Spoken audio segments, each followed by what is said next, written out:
ఎంపీల భవిష్యత్తును మాత్రమే నిర్ణయించే ఎన్నికలు కావివి.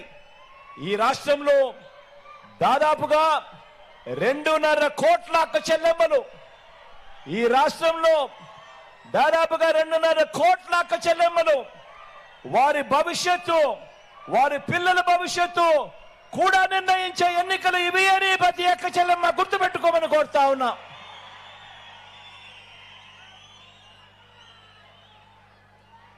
ఇక రైతు బాగుంటేనే రాష్ట్రం బాగుంటుంది అని గట్టిగా నమ్మిన మనకు రైతు వ్యతిరేక కూటమికి మధ్య జరుగుతా ఉన్న సంగ్రామం ఈ ఎన్నికలు.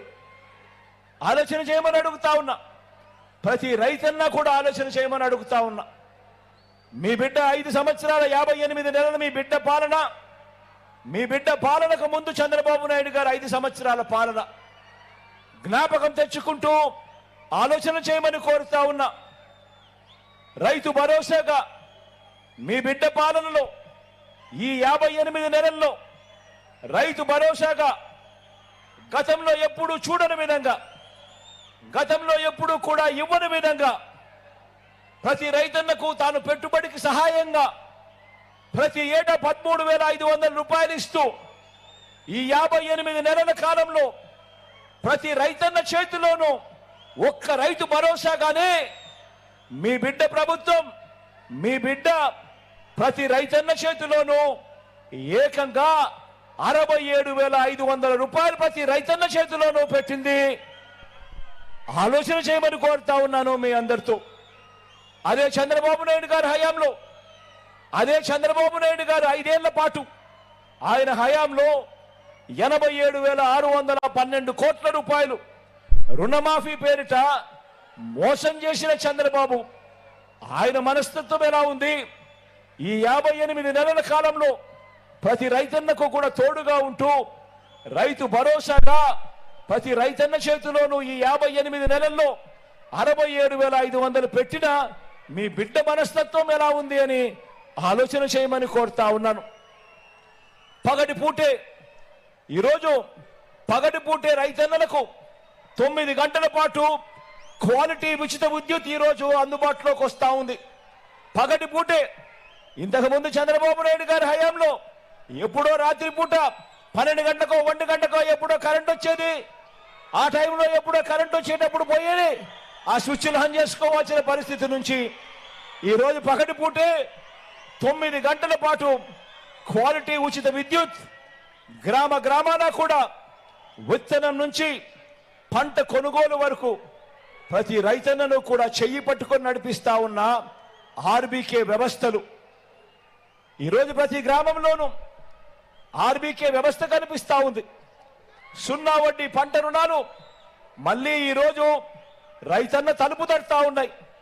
రైతన్నలకు ఈరోజు మొట్టమొదటిసారిగా ఆర్బీకేల ద్వారా ప్రతి ఎకరా ప్రతి పంట ఈ క్రాప్ చేసి రైతన్నలకు మొట్టమొదటిసారిగా ఎప్పుడూ చూడని విధంగా రైతన్నలకు ఉచిత పంటల బీమా ఇస్తా ఉన్న ప్రభుత్వం కూడా ఇప్పుడు మాత్రమే అని చెప్పి తెలియజేస్తా ఉన్నా. రైతన్నలకు నష్టం జరిగితే ఆ సీజన్ ముగిసేలోగానే, కరువు వచ్చి ఆ సీజన్ ముగిసేలోగానే రైతన్నకు వరదలు వచ్చినా తుఫాన్లు వచ్చినా ఏ నష్టం జరిగినా కూడా సీజన్ ముగిసేలోగానే రైతన్నకు ఇన్పుట్ సబ్సిడీ ఇస్తా ఉన్న రోజులు కూడా కేవలం మీ బిడ్డ ఈ 58 నెలల పాలనలోనే జరుగుతా ఉంది అన్నది ఆలోచన చేయమని ప్రతి రైతన్నను కోరుతా ఉన్నా. ఇలా వ్యవసాయం చేస్తా ఉన్న ప్రతి రైతన్నకు కూడా మంచి జరిగించే విషయంలో ఎక్కడా కూడా వివక్ష చూపించలేదు. ఎక్కడా కూడా రైతన్నది ఏ కులం అని చెప్పి ఎప్పుడు అడగలేదు, రైతన్నది ఏ మతము అని చెప్పి ఎప్పుడు అడగలేదు, రైతన్నని ఎప్పుడు ఏ ప్రాంతం అని చెప్పి ఎప్పుడు అడగలేదు, రైతన్న ఏ పార్టీ వారు అని చెప్పి కూడా ఎప్పుడు అడగలేదు. రైతన్నను రైతుగానే చూశాం, రైతన్నను రాజుగానే చూశాం, రైతన్నను గుండెల్లో పెట్టుకొని పరిపాలన చేసిన రైతు పక్షపాత ప్రభుత్వాన్ని మనది అని కూడా చెప్పడానికి గర్వపడతా ఉన్నా. ఎప్పుడు చూడని విధంగా ఏకంగా 35 లక్షల ఎకరాల అసైన్డ్ భూముల మీద, చుక్కల భూముల మీద, ఇనాం భూముల మీద, ఇంకా ఇటువంటి 22A సంబంధించిన ఇటువంటి భూములన్నిటి మీద కూడా ఏకంగా 35 లక్షల ఎకరాల మీద శాశ్వత భూ హక్కులను కల్పించి ప్రతి రైతన్నను కూడా తోడుగా ఉంటూ అడుగులు వేసిన మీ బిడ్డ ప్రభుత్వానికి ప్రతి రైతన్నను కోరుతా ఉన్నాను. ప్రతి అక్క చెల్లెమ్మ మాదిరిగానే రక్షాబంధనం కడుతూ ప్రతి రైతన్నను కోరుతా ఉన్నాను. ప్రతి రైతన్న కూడా ఒక్కసారి భుజం తట్టి నీ వెనక మేమున్నాము అని అండగా నిలబడాల్సిన సమయం వచ్చింది అని చెప్పి ప్రతి రైతన్నను కోరుతా ఉన్నాను. ఎప్పుడు జరగని మార్పులు మన కళ్ళ ఎదుటే కనిపిస్తా ఉన్న ప్రతి రైతన్నను కూడా ప్రభుత్వాన్ని ప్రోత్సహిస్తూ భుజం తట్టి మేమంతా నీకు తోడుగా ఉన్నాము అని గట్టిగా ప్రోత్సహించమని కోరుతా ఉన్నా.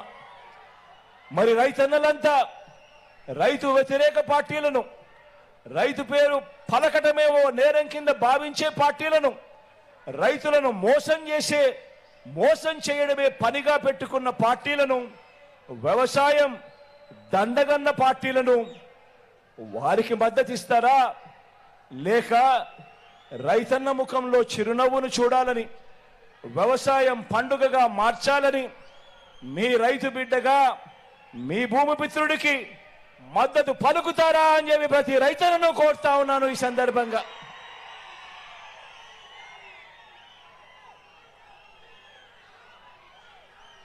ఇక సామాజిక న్యాయం